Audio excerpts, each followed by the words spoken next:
Hey everyone, Tarek Bacchus here with Whole Net Worth, and in today's video, we're talking about Tesla Q4 earnings 2020. And I just want to keep this video short. There's going to be a lot of videos out there. I'm already late to the game, but let's talk about where the stock is at right now. The stock is trading at, or closed today at $8.35 per share, and after hours is about $829. According to MarketWatch.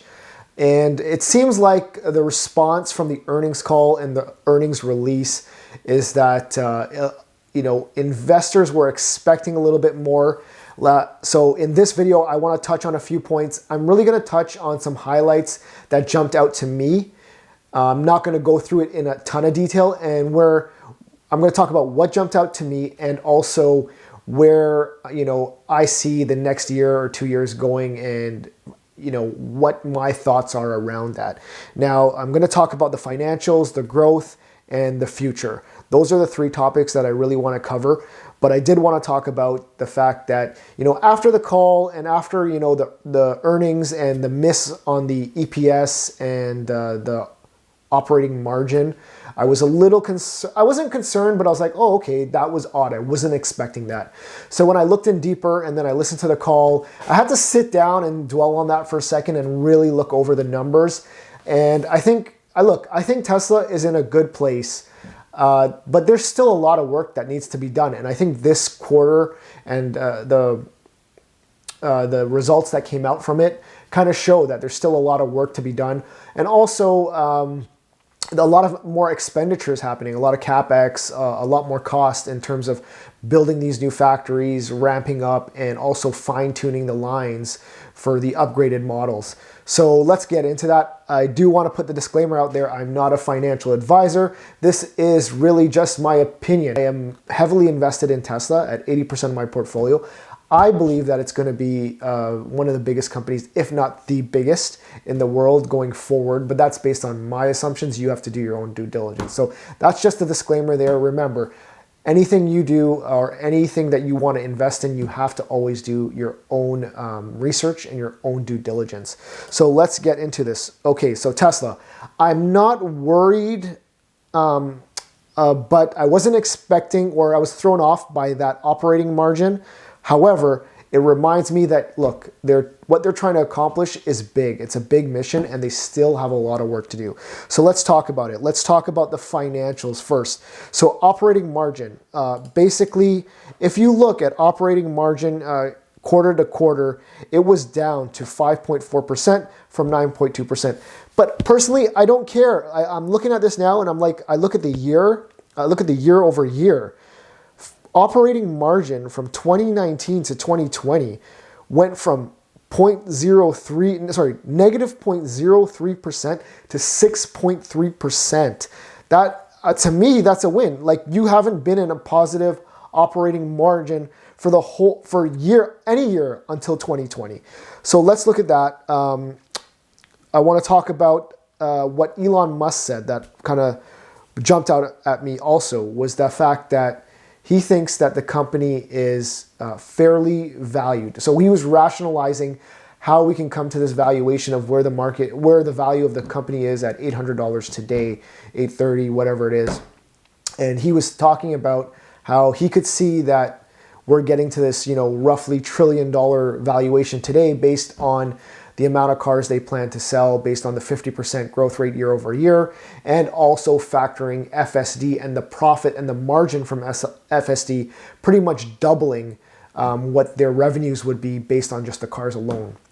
So it was nice to see that he kind of spoke around that piece, because before he was saying that he felt the stock price was too high. He said it a couple times this year in some interviews. I also did want to touch on the earnings per share was lower than expected as well, but I'm not really too concerned about that yet. I really think that Tesla is using a lot of their money to build and grow. And so those bottom line numbers are going to look off quarter to quarter. I'm really looking for year over year, and that's what I'm looking at. So those were the things I just wanted to touch on, the financials. I think they're in great shape. They have $20 billion in cash, and That's a good and a bad problem to have, because I think their biggest problem now is going to be, how am I going to spend this $20 billion? How am I going to invest this properly so that I get the best return on it? Because they need to ramp, but they need resources, they need people. These factories are huge and they take a lot of resources to build. So I don't know if they're going to have all that support, or how they're going to get that, and how fast it takes to ramp that support in the different areas that they want to build these factories. Because it's not like they're using the same team and building in the same area. They're building on different continents. So I'm pretty sure they have a plan for that. So we'll see how that works out in the future. So again, growth is going to be 50% year over year is what Elon said on the call. And he said in the next 2 years, he said he believes it's going to be meaningfully more than 50% for this year and next year. I take that as a good sign. For him to come out and say meaningfully more than 50% this year or next year, to me, it's a good sign. He could have said simply, you know what, we're going to grow 50% year over year, and left it at that. And, that to me, that's already being optimistic. But for him to, add additional commentary on that and say it would be, meaningfully higher than 50% for this year and next, I'm taking that as a good sign. So I was happy to hear that. The Model Y and Model 3, they are the top selling EVs in China. Tesla is the top EV brand in China right now. And so I think this is a good thing. They are taking that top spot market share. We'll see how this plays out over this year, but I think that's a good sign and a good trend.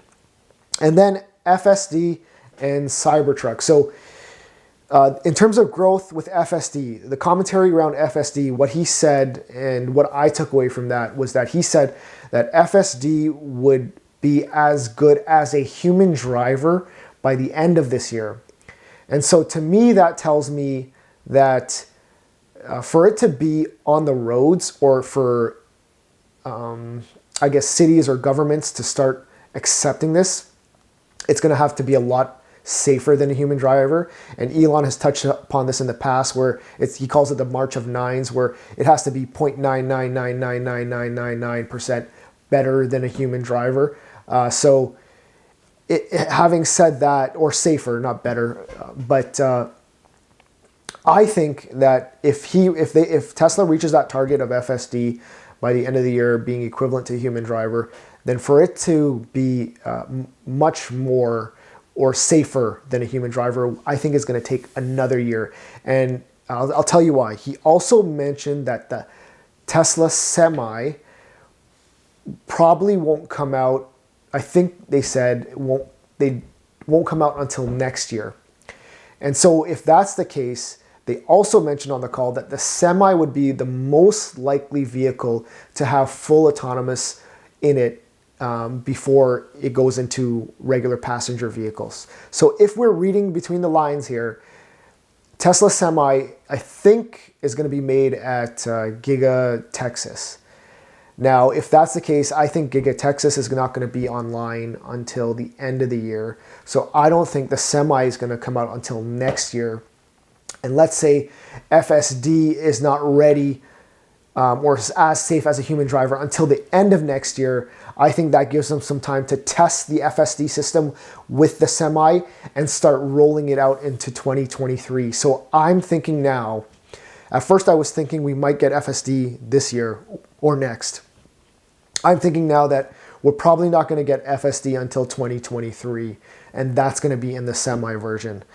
On top of that, so that was a little, throw off. It wasn't throw off, but I was hoping it was going to be sooner. But I think realistically, we have to look at that. I have to look at it that way.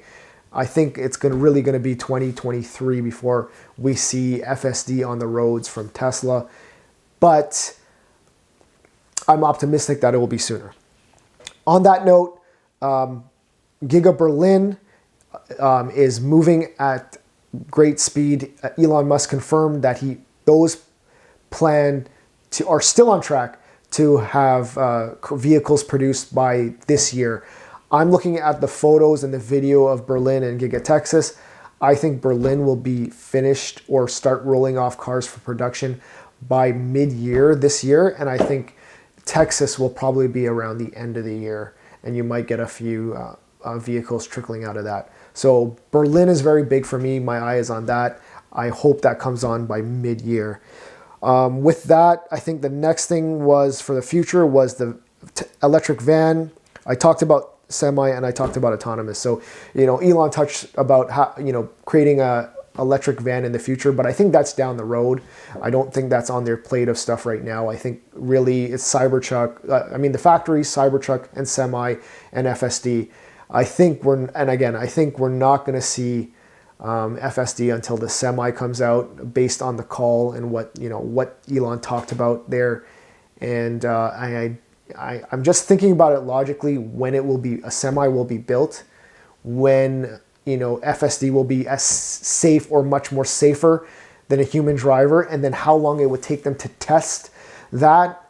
And they would have to test it multiple times on multiple routes, and then they would have to communicate that or sell this to governments around the world and show that, hey, we've tested this, this is safe, let's start rolling this out. And that's when we would slowly start to see FSD come out. And then if it's proven to be safe for transport trucks and the semi, then they might start allowing the robotaxi network. I'm not sure how that's going to play out, because I know Google Waymo has a robotaxi network in Arizona, and that's operational right now, but that is in a geofenced area. So with that, I was going to say one more thing about autonomous, but I forget now with the semi. The other thing too, that's what it was. Elon said, he said, basically, which I thought was really good. He said, basically, he's driving the car and he's going, many routes without having to use any intervention at all on FSD. And he's been going on routes that he's never been before and not having to use any intervention. So I think this is great. That means the system is learning. It's getting better over time, and it's accelerating in how fast it's getting better. The other thing too was he did comment around them having to move or recode the picture frames to video frames, to 8 surrounding cameras, video frames. And he said, I don't know the technical terms for this, but he said they have to change the stacks. My takeaway from that is this is a tedious manual job that they have to do, or maybe it's autonomous, but it's some software programming that they really have to convert all the images that they have into video and label them. And I think this is a long, drawn out task, and it's just tedious. It's a team going in there and recoding all these picture frames to video frames. And so the neural network can identify those as the car learns. And I think that's going to take some time. And this is just my gut feeling from the tone and from what Elon was saying. It sounded like it's a tedious task and it's going to take a while before that gets complete. But it's not that it won't get complete. It's very time consuming and tedious. This was my takeaway from Q4. I think this is going to be a great year for Tesla. But they still have a ton of work left for them to do. In terms of the stock price, I don't know where it's going to go. I did put out a video with my forecast. I believe that's just a rough forecast. I think that's still probably in line somewhat, but that doesn't really mean anything because it's not detailed at all. Anyways, I just want to touch on Q4, what I thought based on what is coming through my brain, and maybe it might help you make your analysis on what the Q4 results were to you. And I love to hear comments too, because I'm in this community, and if you think you can give me some feedback or what your thoughts are on the Q4 results and where Tesla's heading for 2021, I'd love to hear it. Anyways, thanks for watching. Do subscribe, hit the like button and the bell button for notifications, and I'll talk to you on the next video. Take care, guys.